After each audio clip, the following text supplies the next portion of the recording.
La membrana uterina es solo una de ellas.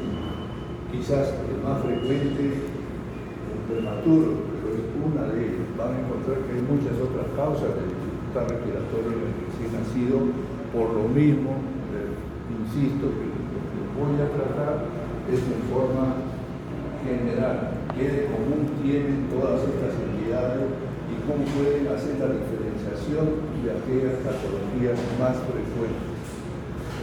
Así, vean, lo que más se ha podido acercar a una definición del síndrome de dificultad respiratoria es lo que ustedes están viendo, ¿no? Básicamente el incremento del esfuerzo respiratorio. Y esto no quiere decir que el problema está en el tracto respiratorio. Ustedes van a ver, de repente no está en el problema principal en la parte respiratoria, pero sí se expresa a través de la vía respiratoria. Como ustedes ven, principalmente es esfuerzo respiratorio incrementado, aumento de la frecuencia respiratoria, con todo lo que eso implica, ¿no? Aleteo, quejido, retracción, etc., ¿no? Y lo que deben tener en cuenta fundamentalmente es que es clínico el diagnóstico. Esto no lo hacemos ni radiográficamente, con tomografía, con análisis, no. El diagnóstico es clínico y lo que les he puesto también el código sigue, que ya ustedes deben ir familiarizándose con las enfermedades más frecuentes que ustedes van a ver por la digitalización de las historias clínicas, porque esa es la época de ustedes. No ha sido mi época, pero he tenido que ir adaptándome a eso. Ahora ustedes no tienen otra alternativa porque eso es lo que es el futuro para todos, no solo lo que usamos en el seguro, en las fuerzas militares, en el Ministerio de Salud, etc. Poco a poco se va a ir generalizando y ustedes tienen que ir ya adaptándose. Todo lo sigue para un estrés respiratorio P22.9.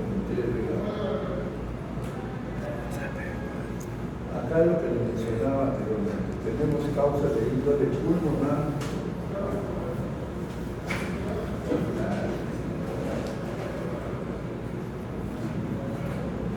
les decía que puede no ser toda la expresión a nivel pulmonar, por eso ustedes tienen causas de índole de etiología pulmonar. Ahí está la membrana, la traquínea, la aspiración de meconio, etc. También otros problemas relativamente frecuentes como la neumonía congénita, los síndromes de fuga de aire. ¿Quiénes estarían incluidos ahí? ¿Qué dicen ustedes? Neumotórax, neumomediastino, etcétera, ¿no? También la hipertensión pulmonar persistente, anomalía congénita, cuyo origen está a nivel pulmonar o bronquial, por ejemplo, ¿no? Y la obstrucción de la vía respiratoria alta. Pero también tenemos causas que no son pulmonares netamente, pero se expresan con problemas respiratorios. Ustedes conocen, por ejemplo, la insuficiencia cardíaca congestiva, ¿no? La taquiarritmia, el aumento considerable, significativo de la frecuencia cardíaca. Problemas hematológicos, como la anemia marcada, policitemia, trastornos infecciosos, incluso la infección principal, podríamos decir que está a nivel del sistema nervioso central como una meningoencefalitis, no necesariamente a nivel respiratorio como una neumonía congénita. Esa sería una causa pulmonar. En este caso, extrapulmonar puede ser una sepsis generalizada, puede ser una meningoencefalitis, problemas metabólicos dentro de ellos, y en primer lugar, que ustedes ven acá, la hipoglicemia. La hipoglicemia es uno de los trastornos o entidades que son de los más frecuentes en el recién nacido por diversas causas. Incluso le podría decir que podría ser una causa más frecuente que los problemas netamente respiratorios, de origen respiratorio. Siempre deben pensar en una hipoglicemia, un recién nacido que tenga diversos tipos de signos dentro de signología respiratoria. Estamos acostumbrados acostumbrados a decir, bueno, hipoglicemia básicamente porque tiembla, porque convulsiona, pero no necesariamente. Hemos tenido niños que han nacido aparentemente bien, a término, un peso adecuado, al poco tiempo empiezan un poco de dificultad respiratoria, porque nos hemos demorado un poco demasiado tiempo para la atención inmediata. Y ese niño después lo ponemos en incubadora y me llama la enfermera diciendo que está respirando rápido, está respirando mal. Lo bajan inmediatamente a la UCI, le toman la glucosa y está baja. Le corrigen y se corrige el problema respiratorio. Por eso les decía, no puede ser desde un problema muy leve, pero hay que pensarlo. Ya sabiendo que los problemas metabólicos es muy frecuente, que los problemas metabólicos pueden dar dificultad respiratoria, creo que tenemos los dos parámetros y los relacionamos y podemos encontrar una causa de estrés respiratorio, cuya corrección no está a nivel de darle oxígeno ni nada por el estilo, ¿no? Entonces tengan eso en cuenta, ¿ya? Los problemas metabólicos, principalmente de la hipoglicemia, también problemas neurológicos de diferentes índoles. Bueno, ya tenemos aquí un valor de los problemas infecciosos, pero también hay una serie de otros problemas hemorragíparos, por ejemplo la hemorragia intraventricular en el prematuro, ¿no?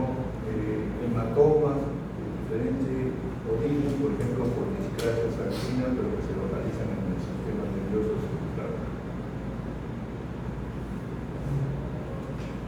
Y esto es lo que les dije inicialmente, ¿no? Tienen ustedes la dificultad respiratoria como primera causa de ingreso, no diríamos de mortalidad ni nada por el estilo, sino de ingreso a las unidades de cuidados intensivos de hospital. Y los que ingresan ya no son pues, con problemas sencillos, como puede ser una hipotermia, una hipoglicemia, porque eso es lo primero que le toman al paciente cuando llega a la unidad. Todas sus funciones vitales, tienen que tomar de saturación, frecuencia cardíaca, respiratoria, temperatura, ¿no? Hemoglucotren para ver cómo está su glucosa, si todo está aparentemente bien, el niño está con dificultad, pasa. ¿Ya?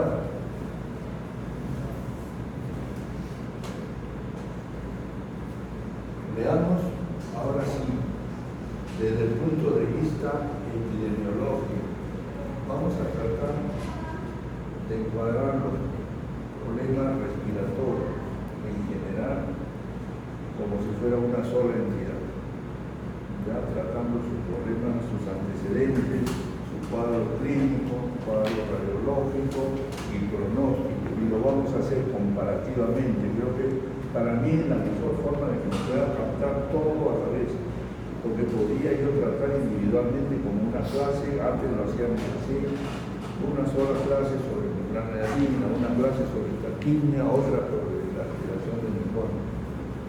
Pero viendo que lo hago de una forma paralela y comparativa, creo que a ustedes pueda quedar un poco más esta sensibilidad, ¿no? Y la permite no solo diagnosticarlo, sino tener una idea general sobre cómo se produce y cuál es el pronóstico, ¿ya? Que son en ese sí diferentes, ¿ya? Los cuales lo que tienen en común todas ellas, dificultad respiratoria. Dificultad respiratoria, en diferente grado, en diferente magnitud y con diferentes formas de progresión, ¿no? Lenta, rápida, ¿ya? Y cuyo pronóstico también es diferente, vamos a ir viendo, ¿ya? Para eso, veamos en forma general cuál es la epidemiología de estos cuadros de la dificultad respiratoria, ¿no? La mayor mortalidad es en niños prematuros, ¿ya? Eso también es por lógica. Ya el 75% de la mortalidad de los prematuros ocurre en niños de menos de 32 semanas. ¿Qué quiero decir con esto? Que mientras menos edad gestacional, menos peso en el niño de nacimiento, sus posibilidades de morir son mayores, ¿no? Y esto no solo se da para la etapa neonatal, en general durante la etapa infantil, y eso lo van a ver ustedes en esta parte comunitaria que todavía creo que no han pasado.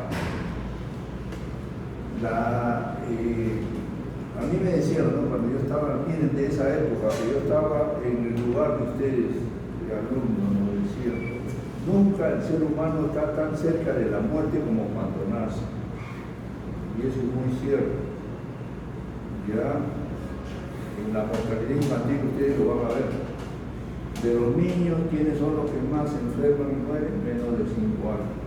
De los niños de menos de 1 año, perdón, de los niños de menos de 5 años, ¿quiénes son los que más se enferman, mueren? Los niños de menos de 1 año. De ellos, los neonatos, que dentro del primer mes, y dentro de los recién nacidos, los más pequeños, que son los prematuros.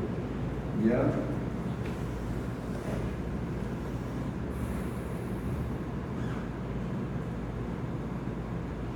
Y por lo mismo una causa frecuente de muerte, pero en los recién nacidos prematuros, es la dificultad respiratoria.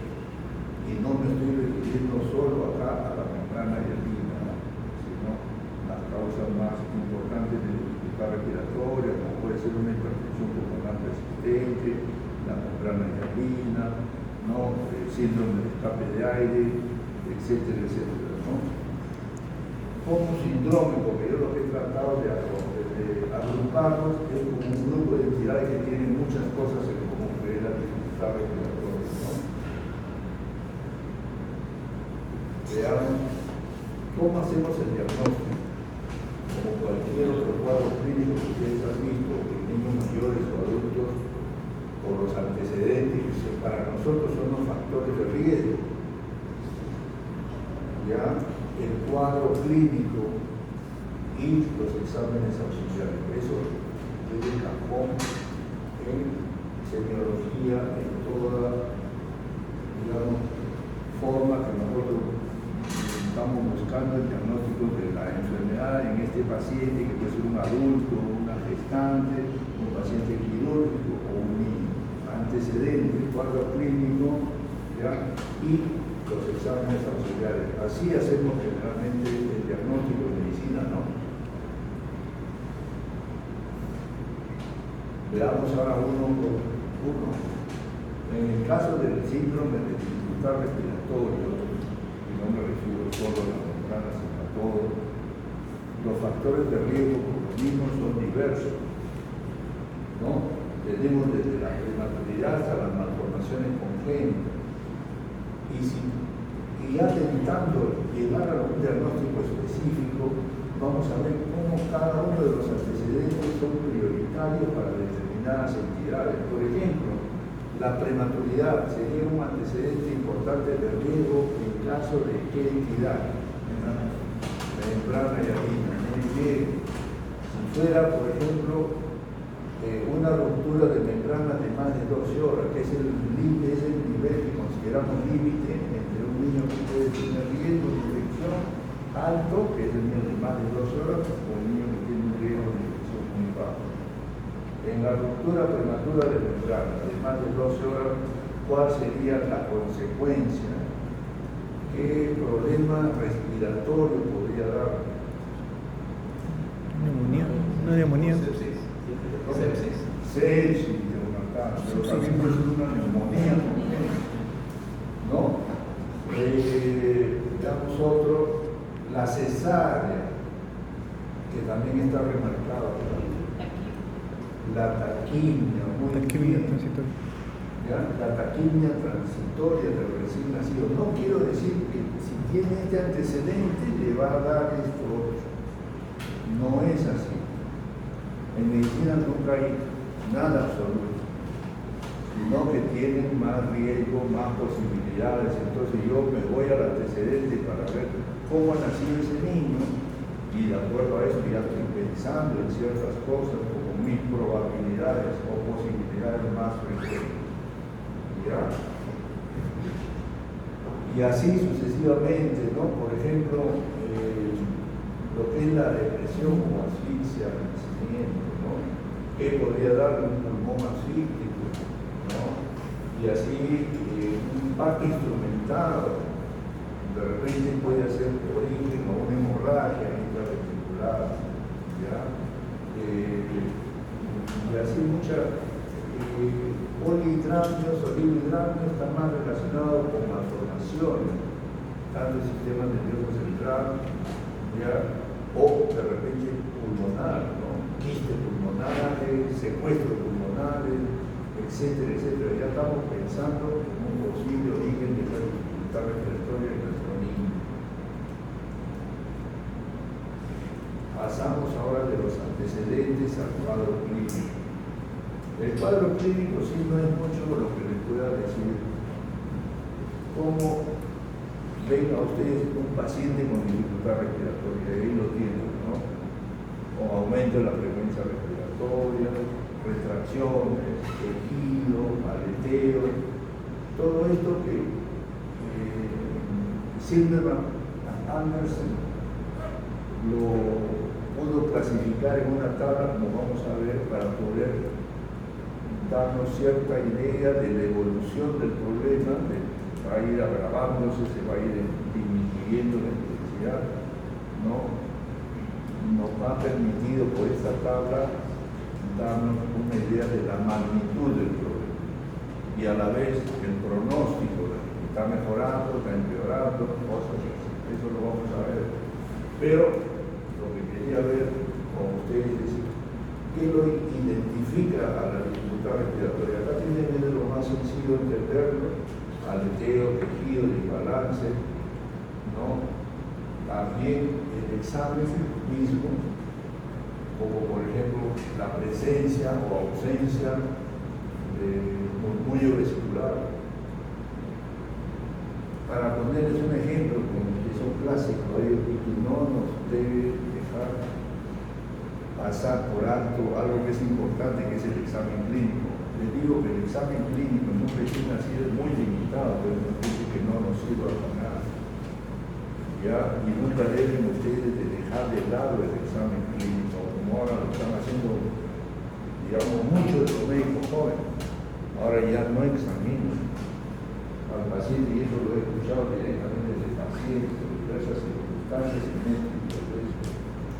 Básicamente se limitan a escuchar qué tiene, señora, señor, ya tal cosa, le duele tal la cabeza, por tal motivo, con tanta frecuencia, ya su tomografía, si hay mucho problema, ya, y ya ven a tal fecha para ver los resultados. No le hacen una evaluación, no se acercan siquiera a tocar a la paciente. ¿Ya? Si en neonatos es un poco complicado, porque si nosotros nos demoramos por un examen muy minucioso, detallado, prolongado, al niño le creamos problemas, porque le va a bajar la glucosa, le vamos a ocasionar un estrés hipotérmico, qué sé yo. Y mientras más pequeño, más frecuente. Pero ni eso quita las posibilidades de que tengamos que examinarlo en algún momento. Un ejemplo de un cuadro de distrés respiratorio de recién nacido porque no tiene o no escuchan el murmullo vesicular. ¿Cuál podemos?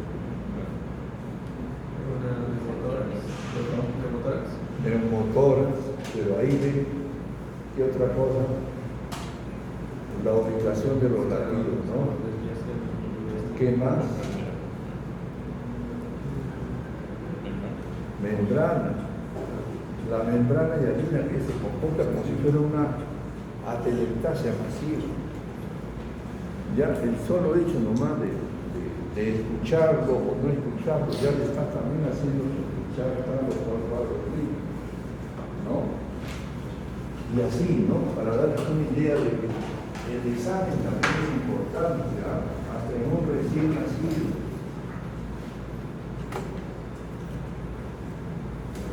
Por ejemplo, ¿no? Si no lo hemos visto al niño, lo vemos pálido, no podemos tener una idea de repente de que el niño está sangrando. Hasta una hemorragia intraventricular en un prematuro. Uno de los signos que vemos con más frecuencia en los pacientes es una palidez. Y esos prematuros extremos que han tenido, sobre todo un parto dificultoso, de repente hasta un parto vaginal que nosotros, digamos, no lo recomendamos nunca un parto vaginal para un prematuro muy pequeño, porque son mucho más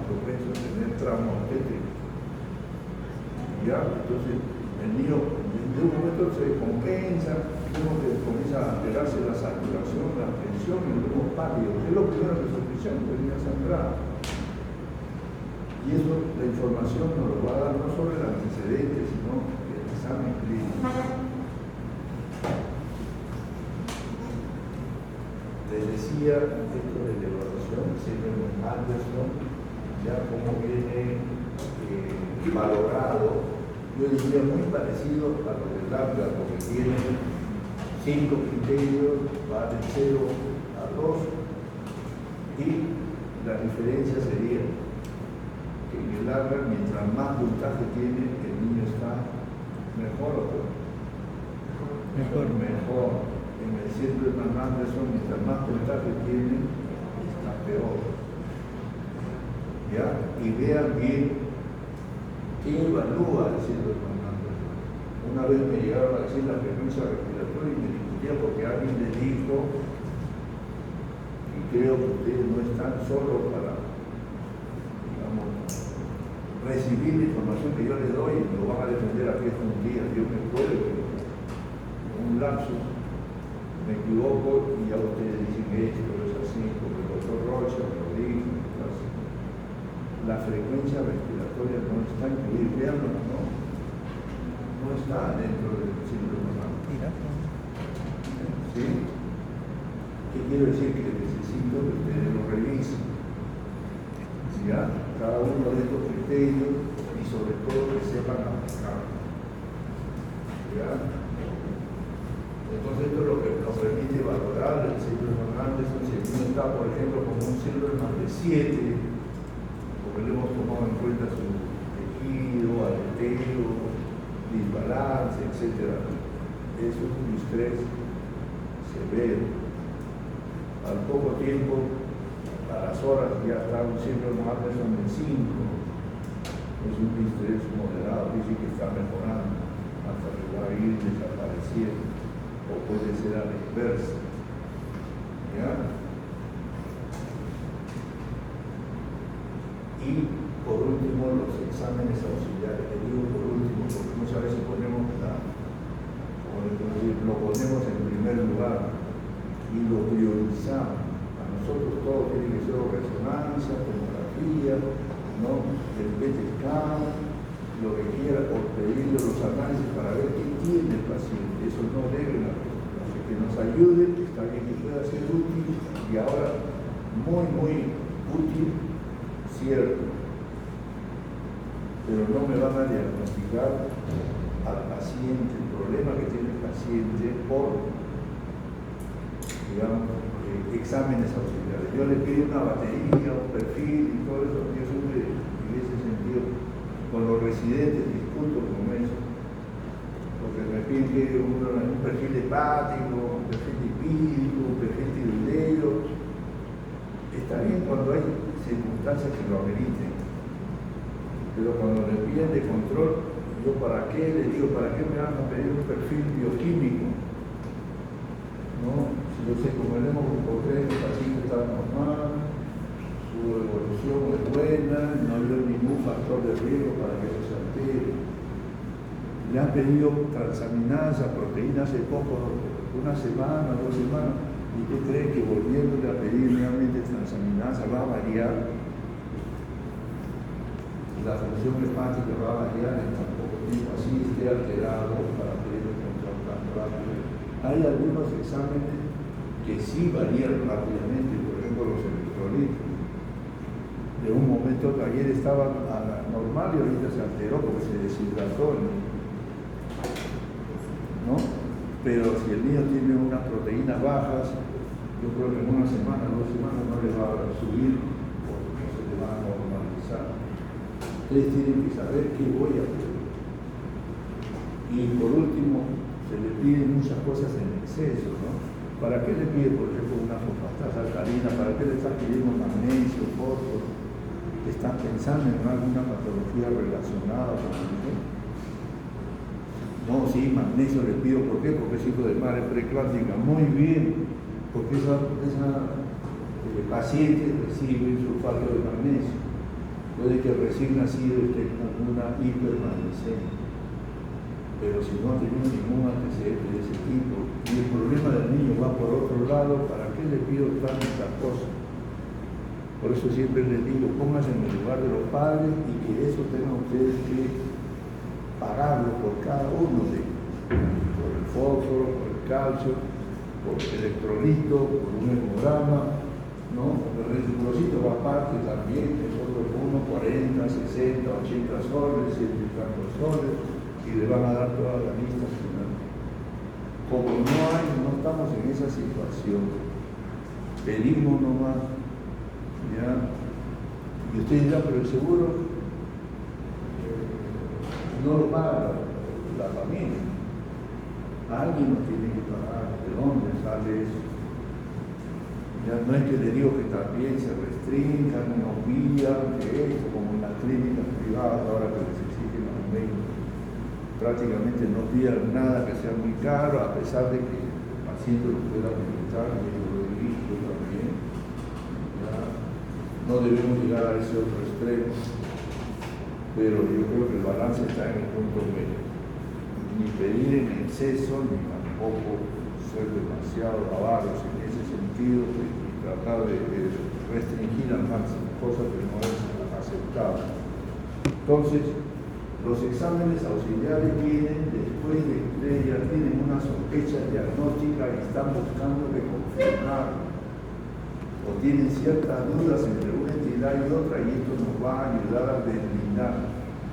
Y partamos siempre por lo que es más fácil, más sencillo y más al alcance. ¿Cuál sería algo, digamos, un examen de primera línea para un problema respiratorio? Una radiografía de tórax, una tomografía pulmonar o una resonancia. Una radiografía de tórax.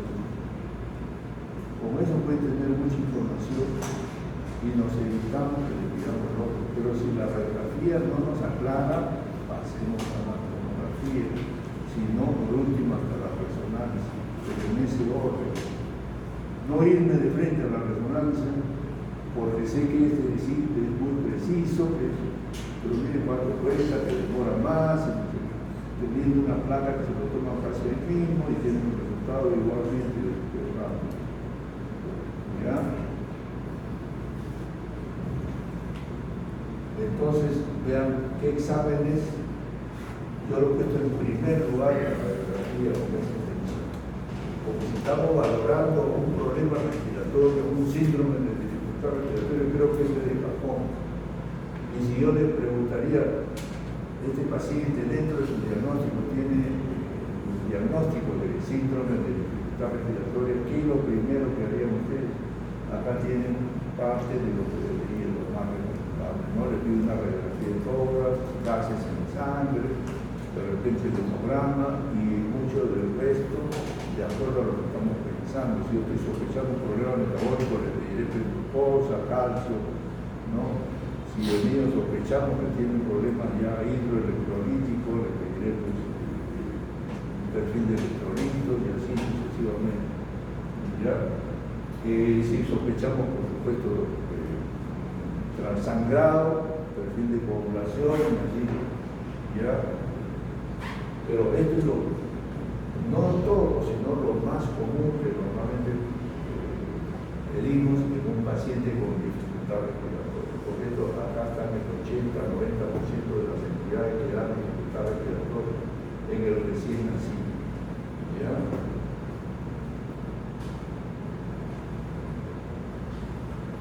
Último, qué complicaciones pueda tener, tienen los niños con dificultad respiratoria, ¿no? Ya puede el problema seguir agravándose y llegar a qué cosa, cuál es el evento final de un problema respiratorio de origen pulmonar y que va avanzando y no lo podemos controlar y que el motivo de que el paciente pueda fallecer, la insuficiencia respiratoria aguda.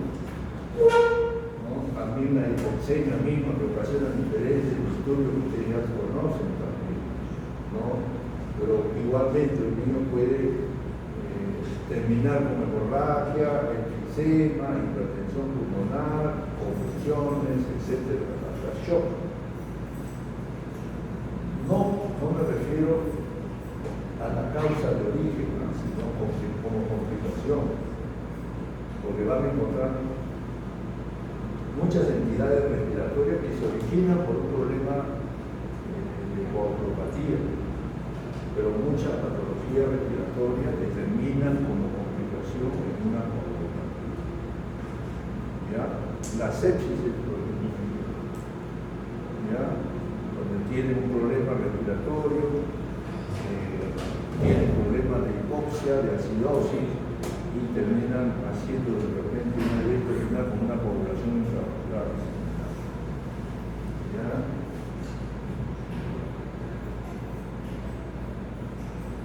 Entonces, ya hablamos de la parte general. Ahora sí vamos a tratar las particularidades y en forma, y lo vamos a enfocar después comparativamente. ¿Cuáles son las causas más frecuentes de dificultad respiratoria en los recién nacidos? Ahí tienen las tres principales, ¿no? Taquimia, aspiración de meconium y membrana hialina, ¿no? Empecemos por la taquimia. Miren, acá también tienen la definición clásica, ¿no? Pulmón húmedo, distrés respiratorio tipo 2, que son casi sinónimos de taquimia transitoria, ¿no? Y algo que es importante que lo vayan teniendo en cuenta es que es una alteración que es relativamente frecuente. Frecuente en qué entidades como el seguro, ¿no? En el caso de nosotros, porque el número de nacimientos es relativamente alto, nacimiento por cesárea. Tenemos casi 73% de nacimiento por cesárea, 2/3. Por lo mismo, la consecuencia de la cesárea, que es la taquimia, va a ser más frecuente. ¿Sí? Y esto, por ejemplo, es muy importante tenerlo en cuenta porque muchos de ellos también, por ser hospital de referencia, tenemos un alto porcentaje de prematuros. Entonces, ese prematuro que nace en el rebarriate, ¿cuáles son las dos posibilidades más probables que pueda tener ese niño como causa de dificultad respiratoria? ¿Qué dice? Membrana hialina. Ustedes me dicen, pero eso todavía no me lo van a enseñar, pero es una hora atrás. ¿Por qué me atrevo a preguntar? ¿Qué dicen?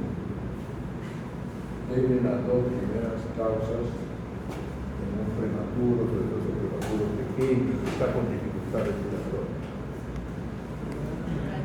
Membrana hialina y Taquimia. taquimia transitoria del recién nacido. Ahí vamos. Yo veo un prematuro que está con dificultad, tengo que pensar también en taquimia. Con mayor razón que ahora ya los obstetras nos han escuchado más y toman sus medidas para poder prevenir una membrana. ¿Cuál es esa medida? Corticoides. Corticoides prenatal. O de repente puede ser un prematuro con preeclampsia severa, por ese motivo le han hecho las cesáreas. Y la preeclampsia es un estrés bárbaro para el niño, que es como que tuviera una cantidad enorme de corticoides, pero intrínseca. Y eso hace que el niño tenga menos posibilidades de hacer membrana. Pero como ha nacido por cesárea, de repente sus mayores posibilidades era de hacer taquimia, de hacer membrana. Y así miren cómo hay un juego de ese tipo que ustedes siempre deben tener en cuenta. No enfrascarse en uno prematuro, membrana, sino todos los factores de riesgo a favor y en contra de cada una de estas entidades. ¿Ya? Entonces, la taquimia es un evento relativamente leve, ¿no? Según lo que mencionan acá, que también da todo el cuadro clínico de un distrés, ¿no? Pero sus requerimientos, inclusive de oxígeno, son bajos. ¿Ya? Yo he visto taquimias severas, ¿sabes?, que han terminado en UCI con ventilación mecánica. Eso sería la excepción que confirma la regla, que si no en medicina nunca van a encontrar nada absoluto, pero lo frecuente lo que ustedes están viendo. Factores de riesgo, pero ahora sí, solo de la taquimia. ¿Cuál es el principal? Cesárea. Lo identifican. Cesárea. Cesárea sin trabajo de parto. Está bien que me digan el resto, pero yo soy muy práctico en ese sentido, ¿no? Yo no me voy a pensar tanto, me voy a lo concreto. ¿Ya? Lo otro también, por supuesto, es importante. Si hay un parto precipitado, también se ve que es mucho más frecuente. El sexo masculino también es más en varoncito, porque se necesita, pero es un poco el porcentaje, la relatividad del porcentaje son mucho menores, pero en cambio la cesárea es el primero. Y encima, pues no lo he puesto solo, cesárea sin trabajo de parto, ese es el más peligroso. Y eso nos obliga a recomendar a nuestros colegas obstetras que si ustedes van a tener una cesárea programada, por favor pueden hacerlo cuando haya iniciado el trabajo de parto. Y hay muchas gestantes que saben que van a terminar en cesárea. Ya el mismo obstetra se lo ha hecho, ya tiene 2 cesáreas previas. Bueno, y le dicen, ¿cuándo quieres tener a tu hijo? Pues esta fecha, y más o menos van a ser en abril. Yo estoy de vacaciones en marzo, así que en mayo, y es mejor que quiero hacerlo en abril también, porque ya quiero estar libre en mayo, yo no voy a ver pacientes, entonces mejor que lo hagan en abril. ¿Qué día quiere esta fecha?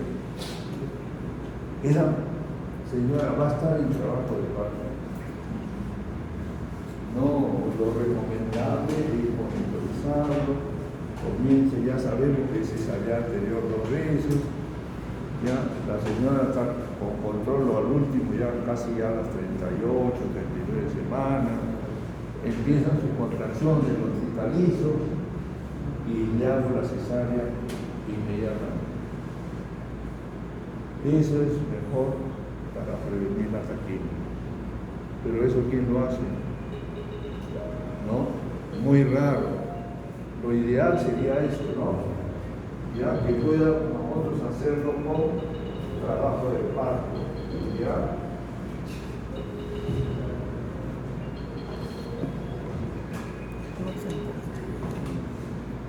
Bueno, hablamos entonces de los factores de riesgo, ¿no? Esta es digamos, una explicación fisiopatológica de por qué la taquimia, por qué se produce la taquimia en un paciente de cesárea, ¿no? ¿Ya? ¿Cuál sería, digamos, el motivo principal que ahora se conoce, ¿no? Porque todavía no es de todo, digamos, claro la fisiopatología. Uno de los problemas sería la dificultad o la menor reabsorción del líquido pulmonar.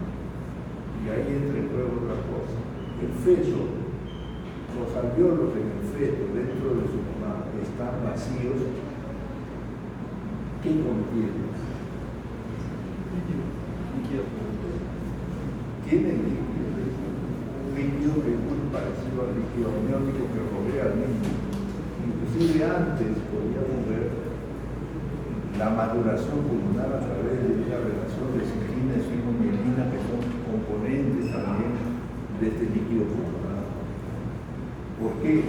Porque lo que está dentro del niño prácticamente está en balance con lo que está alrededor del niño. Y la función que se hacía para tomar líquido amniótico era fuera del niño. Pero ese líquido amniótico que rodea al niño también entra, lava los pulmones y se sangre. Y así estaba más o menos en una proporción similar. ¿Pero qué quiere decir eso? Que el contenido del pulmón del niño no está colapsado ni está vacío. De ahí viene el trabajo de parto, que no es necesariamente una maldición divina, donde dice que la mujer parirá con dolor y viene todo el trabajo con 6, 8 horas, por el cual muchas de ellas dicen, no, conmigo no es la cosa, yo prefiero la cesárea, y punto. Ya en 1 hora le solucionan el problema, en tantas horas un trabajo de parto. Pero ¿cuál es el objetivo del trabajo de parto? Prácticamente, y dentro de muchos otros, sería la contracción, la expresión a nivel pulmonar, por el cual se pierde casi 1/3 del líquido por este mecanismo. El otro tercio se pierde cuando el niño nace y comienza a llorar a través de la, ¿cómo se llama? Esa pérdida sensible. Y el tercer tercio a través de la reabsorción por los linfáticos. ¿Qué estaríamos bypaseando nosotros? Estaríamos bypaseando con la cesárea, estaríamos bypaseando la expresión. Ya, por eso ese niño puede nacer con más líquido de lo que le corresponde y por eso el niño tiene dificultad para respirar. ¿Sí? La reabsorción del líquido pulmonar. Y ustedes ven cómo se produce y por qué se produce. Entonces, como lo repito, no es bien conocida la causa de la taquimia, pero esto es algo que se supone, ¿no? Retraso de la reabsorción del líquido, ¿no? También hay una disminución de la distensibilidad pulmonar. ¿Por qué? Porque está con líquido dentro, por supuesto, no es tan flexible, no se retrae con mucha facilidad. Hay colapso bronquial, atrapamiento de aire, porque eso es, a veces la obstrucción es parcial, entra aire y no puede salir. Aumento de la resistencia también, por supuesto, porque estamos contenidos en más duro, más difícil de poder distenderse, ¿no? Y edema, es como un edema pulmonar masivo. Y el cuadro clínico, lo mismo de un estrés, pero leve a moderado, digamos, ¿no? Vean cómo los síntomas se acentúan desde el nacimiento, o sea, al comienzo le están diciendo, doctor, está respirando mal, ¿no? Está respirando rápido. En cuestión de horas ya está respirando peor, ya ha ido acentuándose el problema, se va ya acentuando, ya, y en 24, 48 horas ya comienza a disminuir y en 3, 4 días puede ir mejorando. Y eso siempre y cuando nosotros lo tratemos de compensar, ¿no? De repente poniendo una posición adecuada, oxígeno, subiendo venosa, no le damos nada por boca, etcétera, apoyando al niño, nada más. Y en la gran mayoría de casos evolucionan bien, por eso dicen que tiene buen pronóstico. Y miren desde el punto de vista radiográfico, fíjense cómo hay una hiperalineación a nivel pulmonar unilateral, pueden los espacios, generalmente si hay más de 7, o sea 8 o más, es aceptable. En la membrana van a ver todo lo contrario, como es una gran, ¿cómo se dice? Un colapso masivo, como si fuera una atenestasia masiva. Entonces los espacios se acortan. Ya no son 6, no son 8, sino son 7 o menos. Ya pueden haber, acá no lo vemos, pero pueden haber en este lado una sisuritis, que es una línea blanquecina que divide los, ¿cómo se llama? Los lóbulos. ¿Sí? Y hay aplanamiento del diafragma, ¿no? Y por supuesto, ¿no? Una marcada o acentuada aireación a nivel pulmonar bilateral.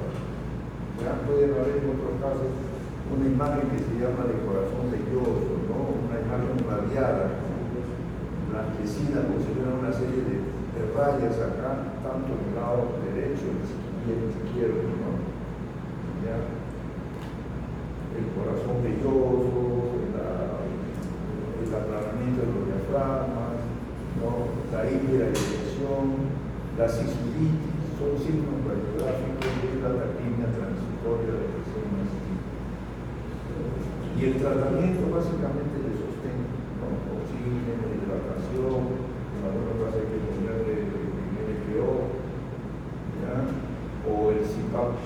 ustedes van a ver cuando tengan su clase de procedimiento. Y el pronóstico en general es bueno, no una entidad autolimitada, puede quedar bien sin mayores secuelas si lo manejamos también adecuadamente, le damos el soporte adecuado, ¿no? El otro es la membrana hialina. También viene su definición, ya es un cuadro básicamente de colapso alveolar masivo, progresivo. ¿Cuál es la causa principal? Acá está, ¿no? La falta de sustancia tensioactiva. ¿Ya? Eso por definición. ¿Sí? ¿Cuáles serían los factores acá? ¿Cuál me dicen que sería el más importante? Igual que cuando hemos visto el camino. La menor edad. ¿Ya? Incluso tiene su rango. Si mi hijo fue prematuro y tuvo dificultad para respirar, ¿ya? Bueno, le hicieron cesárea. ¿Qué pensarían ustedes? ¿Qué fue lo que pasó con este paciente? ¿Podrían atreverse a decir algo?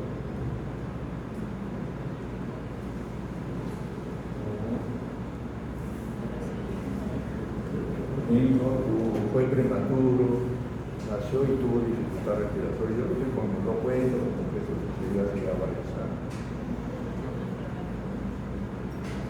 Tuvo una membrana de repente, diría usted. Pero le digo, no, pero mi hijo tenía 36 semanas, pesó 3 kilos. No, pues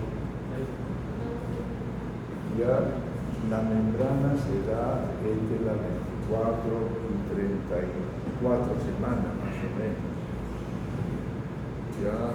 Ya 35, 36 semanas son prematuros, pero no tienen un riesgo mayor de membrana que lo que pueda tener un niño de 37, 32 semanas. ¿Me entiendes? No, por eso digo, tiene su rango.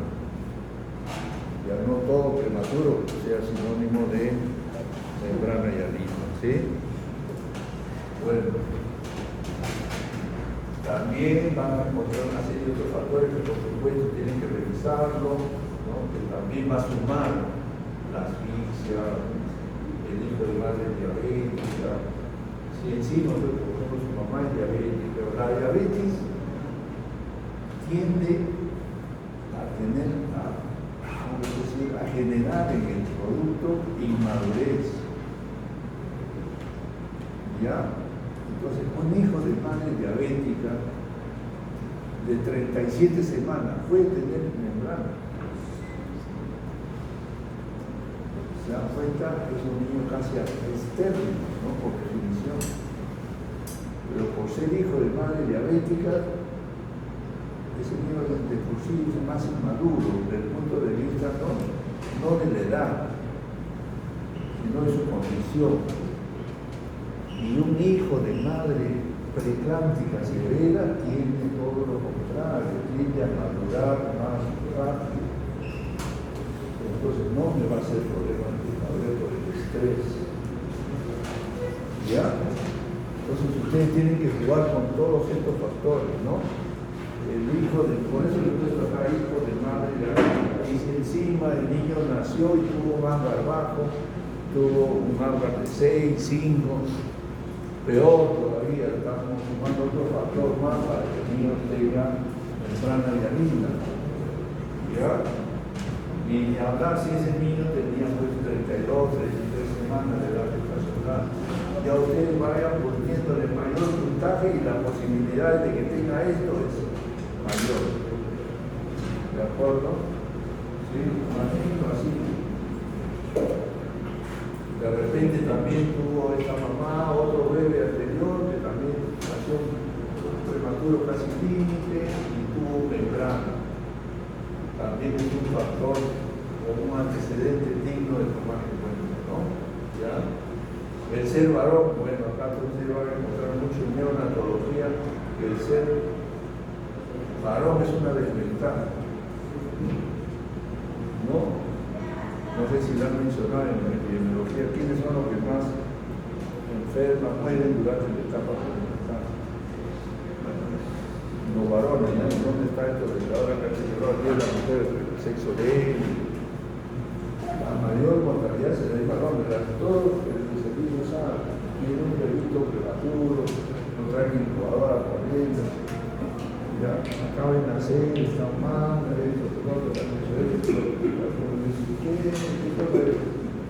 necesita, va a vivir, pasa, el otro es el que tiene más riesgo, nosotros somos los que corremos más riesgo, el otro está el sexo fuerte y todo eso.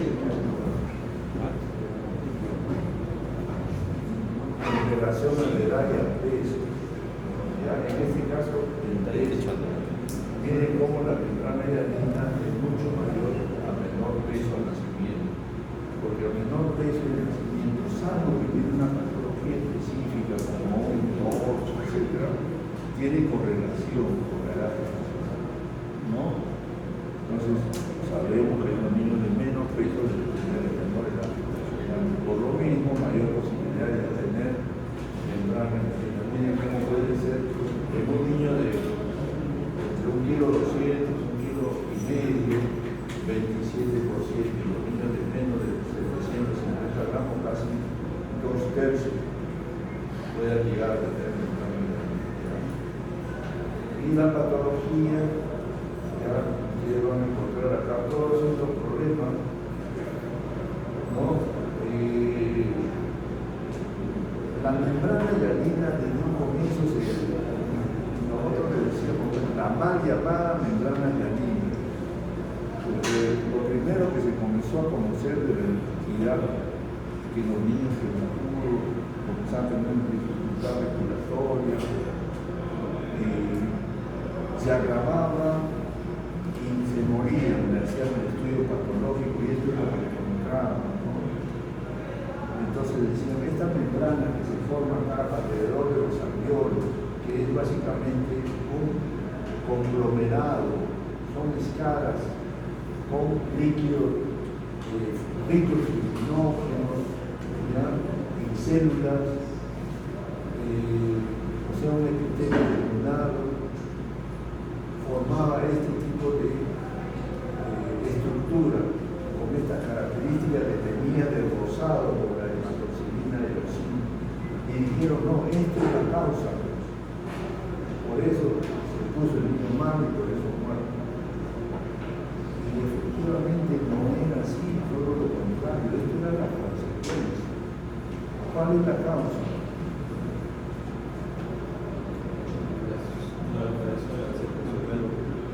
No me digan que no saben. Claro, la falta de surfactante. ¿Qué hace la falta de surfactante? ¿Cuál es la función del surfactante? Tensión. Superficial. Que se pueda romper la tensión Superficial. y permite que, ¿no? Digamos, este movimiento de los alveolos cuando empieza, toma aire y sale el aire, ingresa el aire y sale, pero como se ha roto esa tensión superficial, hace esto, ¿no? Así, no así, sino así total. Y para abrir es dificultoso de nuevo. Un globo nuevo en relación con un globo ya desgastadito, que es más difícil de soplar. Un globo nuevo tiene más resistencia, pero vence esa primera resistencia y de ahí ya se va más rápido, termina inflándolo más rápido. Esa es la tensión superficial. Por la falta de surfactante, no solo se colapsaban los alveolos, sino fueron inflados y volvía a tener a colapsarse hasta el máximo. ¿Ya? Y esto lo latigaba, lesionaba, había una salida de fibrinógeno, había denudation o descamación celular, se formaba todo este conglomerado, todo esto como un evento final. Y lo que veíamos como causa resulta que era la consecuencia de todo. ¿sí? Ahora ya se conoce, pero se ha quedado con ese nombre, ¿no? Por eso algunos prefieren llamarlo síndrome de dificultad respiratoria tipo 1, que también es sinónimo de enfermedad respiratoria. Funcionalmente hay disminución de la capacidad residual funcional, o sea que en lugar de quedar así, disminuye el tamaño. Hay una alteración de la relación ventilación-perfusión, ¿por qué? Porque muchos de los alveolos están colapsados a pesar de tener circulación buena, ¿no? Y por ahí eso no va a oxigenar, no va a haber hematosis, porque pasa la sangre, pero no hay intercambio de gas. Hay disminución de la distensibilidad por lo mismo, no es tan elástico, ya. Hay un aumento del trabajo respiratorio también, es lógico, ¿no? Y eso en un niño que tiene, digamos, desarrollo muscular muy débil, no tiene una masa muscular que pueda tener un adulto, lógico, eso se va a cansar más rápido. El niño comienza a hacer esfuerzo respiratorio para mantenerse, pero eso tiene un límite, y ese límite es menor, mientras menos edad gestacional, menos peso tiene. Se me va a agotar más rápido, eso es lo que al final llaman la fatiga muscular. Y ahí viene ya los desequilibrios, ya comienza a ser ya hipoxemia, acidosis, ya, etc. ¿Y termina en qué? ¿Cuál es el evento final? Insuficiencia respiratoria. La insuficiencia respiratoria. ¿Ya? Y esto pues ya tiene como el punto de vista fisiopatológico, la situación desde el déficit surfactante hasta la hipoxia que termina en hipoxia, en la acidosis metabólica, etc. ¿No? ¿Cómo esto va a afectar la tensión superficial? Se colapsan los alveolos, hay atelectasia y por lo mismo hay cortocircuito y termina en una hipoxia del organismo, ¿no? Y el cuadro clínico es como toda dificultad respiratoria, pero más acentuado que la taquimia, ¿no? Acá sí hay más retracción, no tanto aumento de la frecuencia respiratoria superficial, que es propio de la taquimia, sino retracciones, ¿no? Hundimiento de la costilla, debajo de la costilla, o sea, retracción intercostal, subcostal, aleteo, la naricita se le abre y cierra, quejido, le escuchamos, a veces así acercándonos más, le escuchamos que el niño se queja, ¿no? Y por supuesto el murmullo va a estar disminuido, y algo que es característico que ya no le damos importancia ahora, porque ahora se diagnosticamos de muchas otras cosas, hasta con ecografía pulmonar ya se le puede hacer un diagnóstico de déficit surfactante. Antes era de otro punto de vista, por ejemplo, la diuresis, que comenzaba a dejar de orinar, uno ya sabía por qué estaba empeorando. Y cuando empezaba a orinar más, había como una insuficiencia renal que está saliendo con poliuria, igualito lo veíamos para cuando está saliendo de la renal media. Y desde el punto de vista radiológico, miren, es diferente, ¿no? Hay un velamiento bilateral, acá no van a encontrar espacios intercostales. Cuando ustedes cuentan, van a encontrar 7 o menos espacios intercostales, está colapsado. ¿Ya? Y hay grados desde el punto de vista radiográfico. Este es el más avanzado, el grado 4. Empieza como un velamiento superficial, como un vidrio envenenado. Poco a poco va disminuyendo los espacios intercostales, se van opacificando los bordes de los diafragmas y los límites del corazón, ¿ya? Hasta que termina en una imagen de la piel, ¿ya? Es una membrana nerviosa, ¿sí? Y el tratamiento, ¿cuál sería el tratamiento? Lo más importante.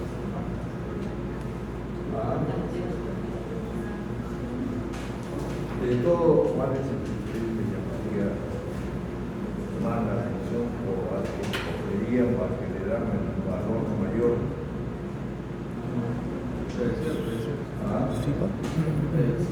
Prevención. ¿Cuál de ellos? El prevención. En tratamiento. Prevención. Sí, papá. La niña en los ojos, dice, ¿no? Y en el fondo, en estándar. El surfactante. Eso es lo que ha establecido el punto de quiebre. ¿Ya?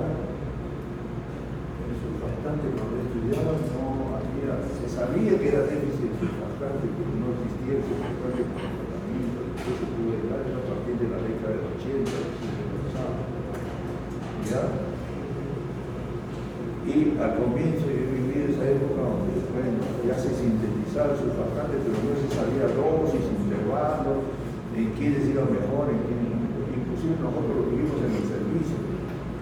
Lo compraron, era carísimo, pero los resultados iniciales eran pues, un desastre, ¿no? No había cómo demostrar que esto nos ayudaba o no, porque la mortalidad misma era igual. ¿Ya qué pasaba? Que no sabíamos ni la dosis, ni los intervalos, ni la indicación precisa. Tú no le puedes poner a un niño más grande. Tú no le puedes poner, digamos, un niño le puede estar encima con una sepsis complicada o una activación de mecones, no te va a dar resultados. ¿Ya? La dosis también de repente era muy poco. Los intervalos también eran de repente muy largos. Todo eso se empezó a hacer por todos lados, estudios, y poco a poco perdimos la oportunidad de poder haber figurado en eso. ¿Por qué? Porque la institución dijo, no vamos a gastar si ustedes no me demuestran que no es beneficioso, ¿no? Tendríamos que estar implementando ya tener grupos de estudios, estos niños más pequeños, estos un poquito más grandes, estos le pongo cada 8, estos le pongo cada 12, cada 24. No a la idea que uno tiene, ¿no? Como estamos como en el COVID, ¿no? Que no sé cuántos de ustedes habrán tomado ivermectina.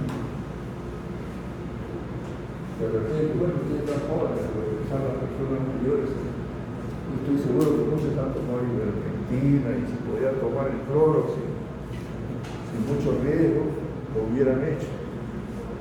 No había una idea claro de qué cosas me hacía bien, qué cosas eliminaba el virus, ni nada, porque sabemos que era virus, y cómo se me propone querer buscar un tratamiento para el virus en el caso del COVID, ¿no? La mayor irracionalidad, pero eso es consecuencia de las circunstancias también que se encontraban, ¿no? ¿Ya? Bueno, entonces el surfactante es el que estableció el punto de quiebre desde que se empezó a sistematizar su uso y ha permitido reducir considerablemente la mortalidad por la membrana hidroquímica, pero por supuesto no tiene que olvidarse del resto, que también tenemos que darle apoyo de oxígeno, hidratación, corregir el desequilibrio hidroelectrolítico, no oxígeno, acá ya estamos mencionando lo que es común denominador de todo el que es el apoyo con oxígeno, por eso que viene inmediatamente lo del oxígeno terapia, ¿ya? Y la maduración pulmonar, ¿verdad? ¿A qué se refiere? Si el surfactante está reemplazando, le falta ¿qué nos referimos con maduración pulmonar?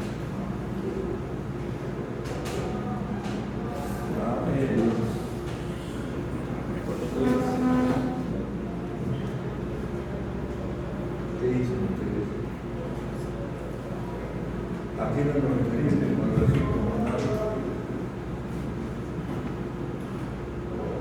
Son los corticoides que debemos ponerle a la mamá.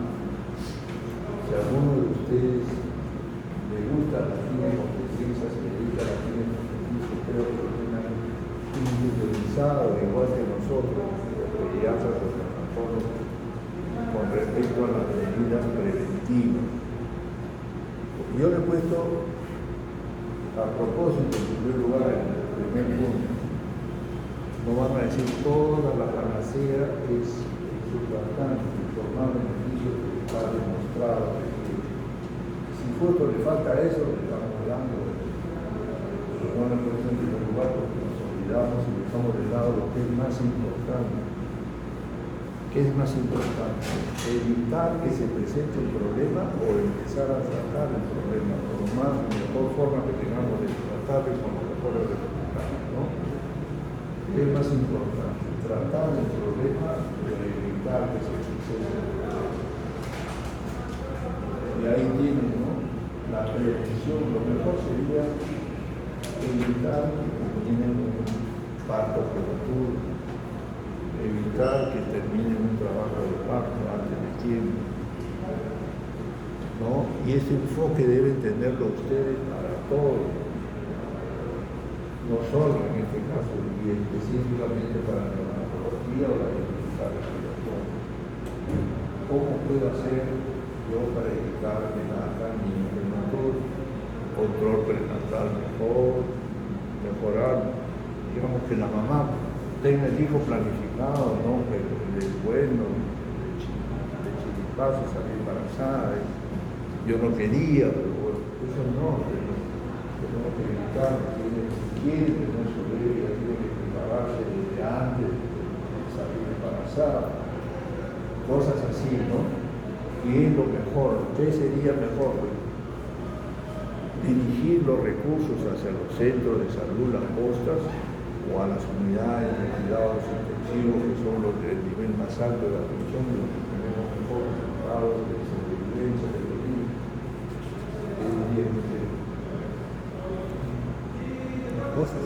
Ustedes como gestores tienen plata, ¿hacia dónde lo dirigen? A las postas. ¿Ah? A las postas, A los centros de salud, a las cosas, a nivel primario, ¿no? ¿Qué es más importante? Para mí es más importante que puedan comprar 100 bolsas de reanimación, tener sus balones de oxígeno chiquitos, tener todo el equipamiento para reanimar a un niño que está comprando un ventilador, 2 o 3 ventiladores para darlos a las unidades de cuidados intensivos. Y les sale más cómodo. Los recursos no es mucho, y el entrenamiento, ya, porque el problema no es porque el niño nació mal y terminó en la UCI, ahí tenemos que actuar, sino es evitar que nazca mal. Entonces, capacitación, entrenamiento, equipamiento, con equipos básicos, y a nivel, pues, digamos, general, a todo el nivel, sobre todo en la zona donde vemos que haya más riesgo de nacimiento, de ningún problema. Ya, yo me acuerdo mucho que hace unos años sacaron un programa de prevención de la ceguera, hace unos años, del Ministerio de Salud. Nosotros hemos llamado con eso, porque para nosotros nos interesa en el prematuro la retinopatía del prematuro, y que esa retinopatía termina en niños ciegos. ¿Ya? Y eso depende mucho de repente que no se ha regulado mucho el control del oxígeno en exceso, ¿ya?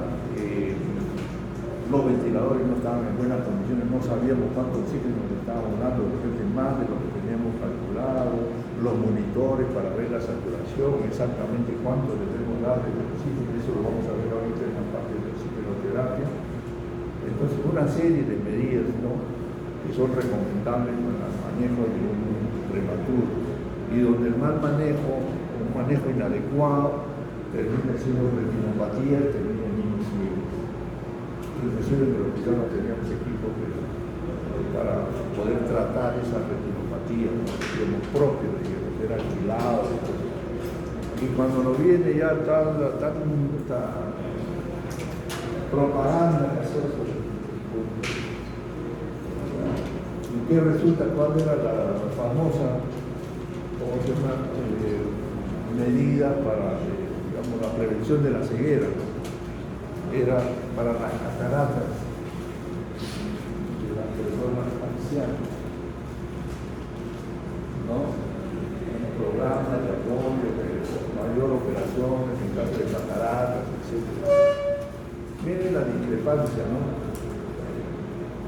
Una persona de 80 años, ¿cuánto le queda después de su? Y un recién nacido, ¿cuál es su expectativa de vida? Se quedan ciegos entre uno y otro. ¿dónde dirijo mis recursos?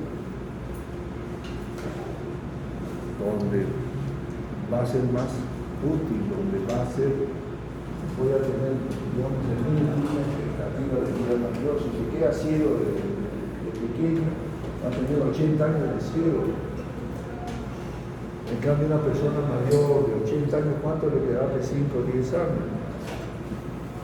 Entonces, vamos a esa perspectiva. No quiero discriminar una cosa con otra, como decía también igual el joven, ¿no? Como él es joven, pasa porque usa el ventilador. Como no tenemos mucho, pues él es mayor, bueno, él se queda ahí a ver si se recupera solo o no, pero no puedo. Esas son las medidas, a veces son duras de aceptar, pero que son realistas. Entonces, ustedes quiero que tengan ese enfoque de tipo preventivo. ¿Ya? Entonces, no limitarme a la parte recuperativa una vez que ya se dio el problema. ¿Ya? Bueno, entonces, el manejo principalmente está en la medida preventiva. La maduración es el corticoide prenatal.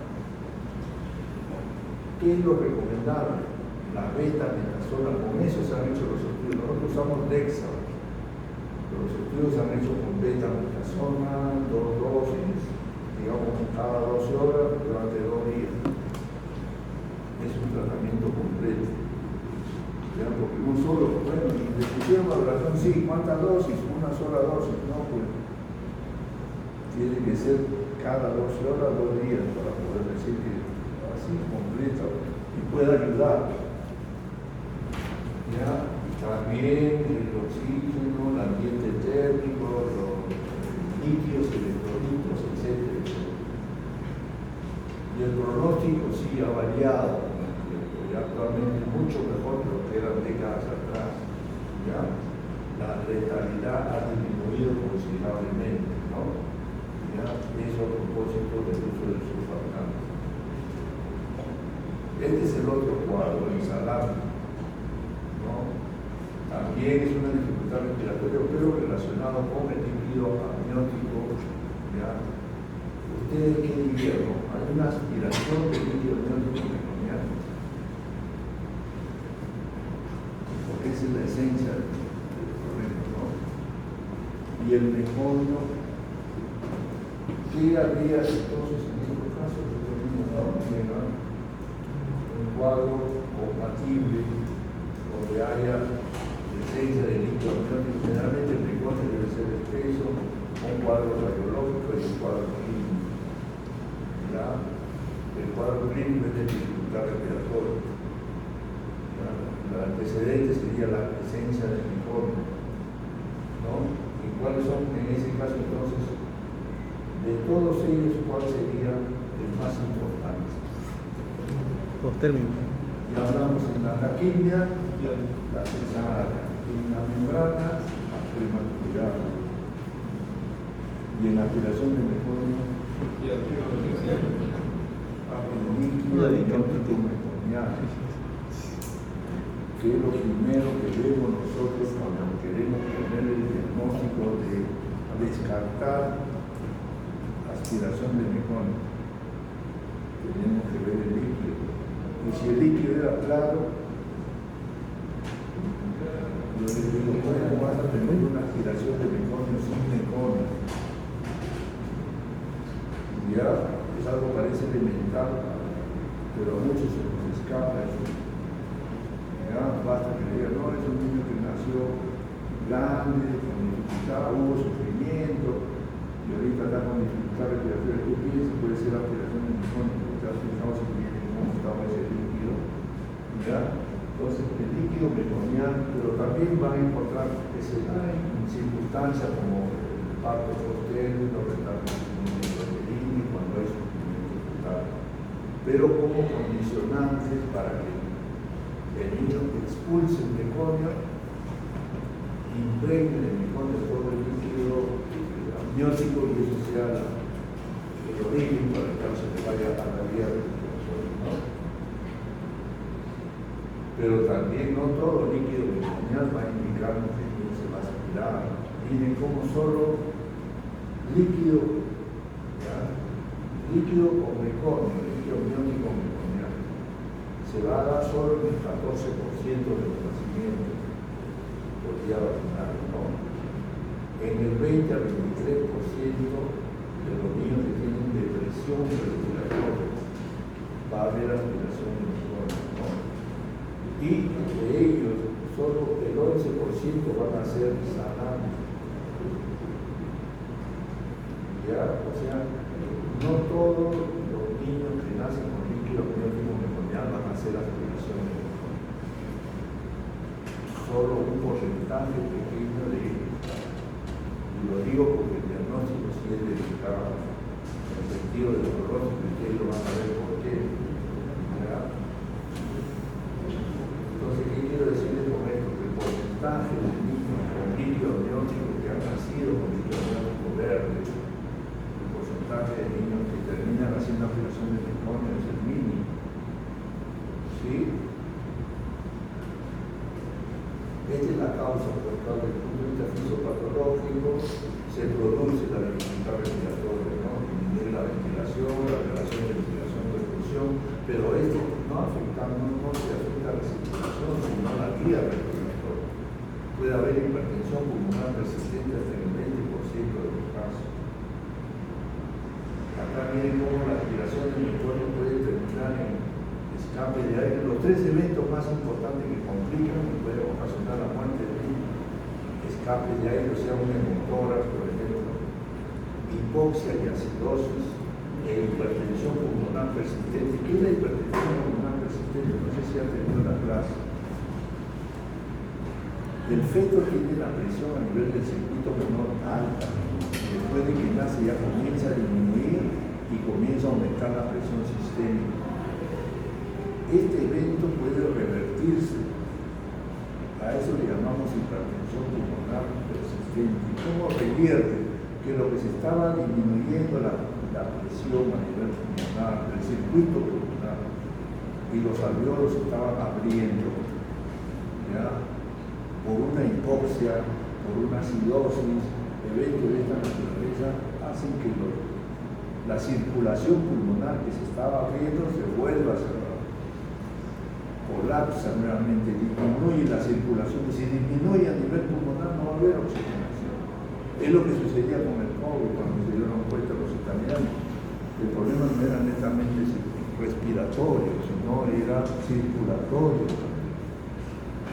Si hay esta hipertensión pulmonar persistente que se puede medir o se puede ver en una ecocardio, ya lógico, la circulación no va a pasar por los pulmones, y así fuera buena oxigenación, no va a haber oxigenación de lo que es importante, que son de los hematíes, para llevarlo a los tejidos. ¿Ya? Y esta hipertensión pulmonar persistente condiciona inestabilidad en el paciente. Comienza a desaturar, le baja la saturación 80-75%, no hay un motivo aparente, y es por lo que comienza a tener esta hipertensión pulmonar. Este causa inclusive de descompensación y de muerte. ¿Y cómo llega a esto? Miren, a través de los mecanismos, ¿no? Primero de la obstrucción mecánica, atrapamiento de aire, porque es una obstrucción parcial donde entra el aire y no puede salir completamente, ¿no? Entonces todo eso va a llevar a que se infle, ¡pum!, se rompe el pulmón, escape de aire también, ¿no? Todo esto también va a ocasionar disminución de la ventilación. El meconio no tiene germen. Son las heces del niño, pero no tiene germen. El daño del meconio no es porque haya microbios que se han metido en el cuerpo, sino por la irritación, porque es una sustancia altamente erosiva, irritante. Es como la quemadura. El agua hervida, si les tiro agua hervida ahorita, digamos, tiene una quemadura de tercer grado en el 40% del cuerpo. ¿Ya? Inmediatamente, ¿qué hacen en una unidad de quemado? Apenas llega, ya le están iniciando antibióticos. porque en el agua hervida, en el fuego, hay gérmenes. El problema es que han quitado la barrera de la piel. Son fáciles presas de los gérmenes que están alrededor. Es lo que sucede con el meconio. Hay una irritación, un daño a nivel del epitelio bronquial, bronquiolar, y por lo mismo se deslumbran y los gérmenes alrededor comienzan a proliferar y terminan con una infección secundaria. Por ejemplo, también tenemos que darle antibióticos. ¿Ya? Igualmente la inflamación por la inactivación de surfactante, que también hay, pero esto no es una membrana, ya va a ocasionar atelectasias, cortocircuitos, ¿no? Y la hipertensión pulmonar persistente secundaria, que complica más todavía el asunto. ¿Sí? Entonces, los eventos principales en una aspiración de meconio son construcción, irritación química, infección secundaria e inactivación del surfactante también secundaria. Y el cuadro clínico, como todo evento, de dificultad para respirar. ¿Ya? Radiológicamente, miren cómo es: opacidades irregulares y laterales. Es diferente a los otros dos. ¿Ya? Vean cómo hay áreas blanquecinas alternadas con áreas de oxigenadas, ¿no? Y incluso se habla de la disociación clínico-radiológica. Ustedes ven hasta el perno la radiografía y el niño está más o menos, o al revés, el niño está con una severa dificultad y le toman la placa y está